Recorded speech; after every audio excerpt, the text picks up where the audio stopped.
Our planet is drowning in plastic.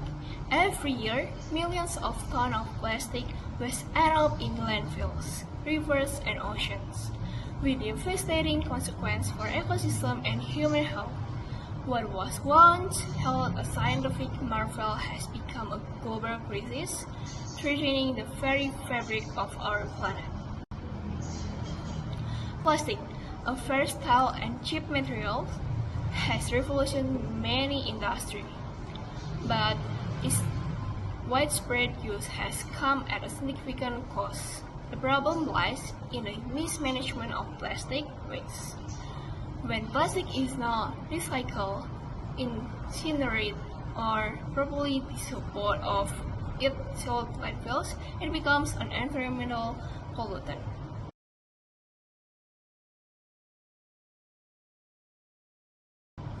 The consequences are dire. The first one, marine pollution.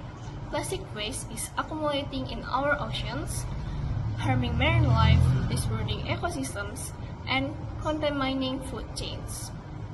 The second one, landfill overload. Landfills are overflowing with plastic, taking up valuable space and releasing harmful greenhouse gases. Third one, microplastic contamination. Plastic breaks down into microplastics, which are integrated by animals and humans, posing potential health risks. And then, climate change. Plastic production and disposal contribute to greenhouse gas emissions, exacerbating climate change. This is not just an environmental issue. It's a social and economic crisis demanding intermediate action. Next, on the zero waste concept, we have the 5 R's, which consists of refuse, reduce, reuse, recycle, and rot. These are a set of principles designed to minimize waste and promote sustainability. The first one is to refuse, which means to say no to items that we don't truly need, especially if it's single use plastics. For example, we decline plastic straws, bags, and cutlery, and we can bring our own reusable alternatives instead. The second one is reduce, which means to reduce overall consumption of plastics. For example, we can buy things in bulk and we can reduce packaging wastage that way. And the third one is reuse, which means to find new uses for plastic items before throwing them away. For example, we can repurpose containers, use plastic containers to store food, organize items, or for crafts. And the fourth one is recycle, which means we can process used plastics into new materials. For example, we can sort plastic waste, separate different types of plastics according to recycle guidelines. And the fifth one being rot, which means to compose biodegradable materials, which is not directly applicable to plastics. However, it is important to separate organic waste from plastics to ensure proper composting. For example, we can compost food scraps, compost food waste to create nutrient-rich soil, and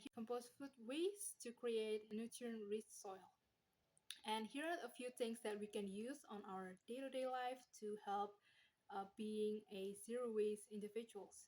The first one being reusable bag, reusable straw, reusable coffee mug, bar How it can solve the problems?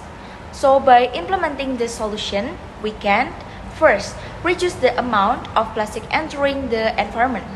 So by the reducing consumption, reusing the items and promoting sustainable alternative, we can significantly decrease the amount of plastic waste that end up in our landfills and ocean. The second one, we can improve waste management system. So by expanding recycling infrastructure and implementing extend producer responsibility, we can ensure that plastic waste is managed more effectively. So the next one, we can promote the innovation and sustainable alternatives. So by supporting the biodegradable plastics, alternative materials, and plastic to fuel technologies, we can create a more circular economy where the plastic waste is reused and recycled effectively. Next, we can protect our ecosystem and human health. So by reducing the plastic pollution, we can safeguard marine life, protect the habitats, and mitigate the health risks associated with the microplastic. Factors supporting and hindering your solution. Factors that can support our solutions. First, increased public awareness. Growing public concern about plastic pollution can drive demand for sustainable products and practices. Second, government initiative. Strong policies and regulation can create a favorable environment for sustainable solutions. Third, technological advancement. Innovation in material science and waste management can lead to more effective solutions. Fourth, corporate responsibility. Business taking responsibility for their plastic footprint can contribute significantly to reducing waste. The last one, international collaborations. Global cooperation is essential for addressing a global problem like plastic pollution.